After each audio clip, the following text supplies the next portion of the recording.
Tell me what it is you're doing and why the rest of the industry needs to pay attention.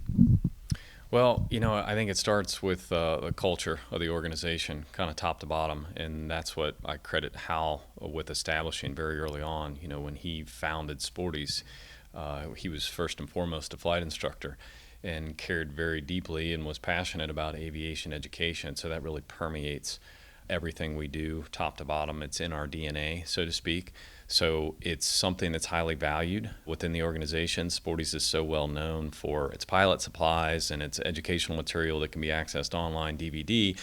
People know a little less about what we do in terms of in-airplane and day-to-day flight instruction, but it's really, that's where we learn what works and what doesn't work. That's why we're able to develop the products and hone the curriculum, because we're involved each and every day. We see it in use. We get ideas from our students. We get ideas from our flight instructors. That very much is our playbook. It allows us to do everything else we do within aviation. We're never going to be the mill type. We're not just going to be, certifying pilots passing in and out. We want them to be quality decision makers. We want them to be safe in the aircraft. A fine attention to detail in that end product is really what sets us apart. To the person who's looking for the generic private pilot ticket, when they walk through the door, what is your presentation? How do you handle them? We first and foremost want to know what makes them tick. What is the motivation? Where does that passion come from? What it is they're looking to do in aviation. We like to know about their support network. We know that is a key ingredient to success. An individual who's learning to fly, if they have the support and backing of their support network, that can be friends, that can be family, we know they have a much greater likelihood of success, not only in achieving certification, but also being a long-term member of the aviation community. That is, continuing to use light aircraft for personal travel, for business, whatever the case may be, well beyond the training environment. There are a number of stumbling blocks that occur in the progression to private pilot. Of course, one is getting somebody up to and through initial solo, and then it's the licensing itself. What are you doing to be able to surmount those obstacles? It starts with education. Very early on in the training process, we talk about hurdles that individuals will experience. We talk about likely learning plateaus. We talk about the fact that every pilot goes through this. We encourage our instructors to share personal accounts and personal stories and make sure they're relating their own primary pilot training experience back to that customer so they know that it's very normal, it's part of the process.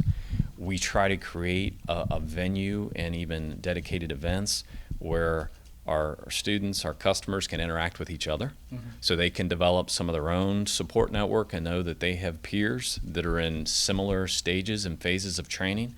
We foster a sense of collaboration within the instructional staff, where instructors can trade ideas, can exchange experiences, can tap into some of that expertise and experience of the more seasoned veterans who've gone through it, and can, again, share ideas and strategize. So it's education and it's awareness. It's making sure the individual understands that it's not them, it's part of the process, and you're going to be better for it in the end. The Academy has obviously achieved a laudable degree of success. But if you were to look out at the flight schools out there that are struggling for various reasons, what initial advice would you give to Joe Q flight instructor or flight school? What do you see that's generally lacking that you might be able to impart? I think it's trying to sell too much too early. So what we started to do many years ago, and we do to this day, a new customer comes in, we're focused on step one, and that is, getting the customer up to experience their first flight, which everyone always loves. No one ever comes away from their first flight saying that wasn't fun, that wasn't a good time. From there, we're thinking about first solo, and that's it.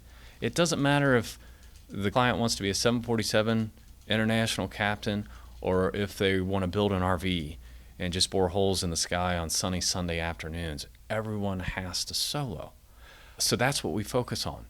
it's going to take approximately this many hours, it's going to cost approximately this, but that's the only thing we need to focus and worry about. And we know internally at Sporty's Academy, if we can get an individual to first solo, we essentially do not lose the customer. Washout occurs in that pre-solo phase. So if we can get everyone, customer and instructor, again, focused on those smaller, more manageable segments, and quite frankly, I think a product that just is more compelling for that modern consumer, I think you're going to experience a higher level of success. Eric, we thank you for spending time with Aero-News and Aero-TV, and I got to tell you, it's been fun to talk with Hal over the years, and the success that you've had obviously is well deserved, but boy, you're busy, and that's kind of cool. It's very cool. Happy to see, again, I don't think we'll ever reach maybe that happy medium, but it's fun right now. It's fun to see the graduates succeeding. It's fun to see the new energy, the enthusiasm for aviation, so we'll take it.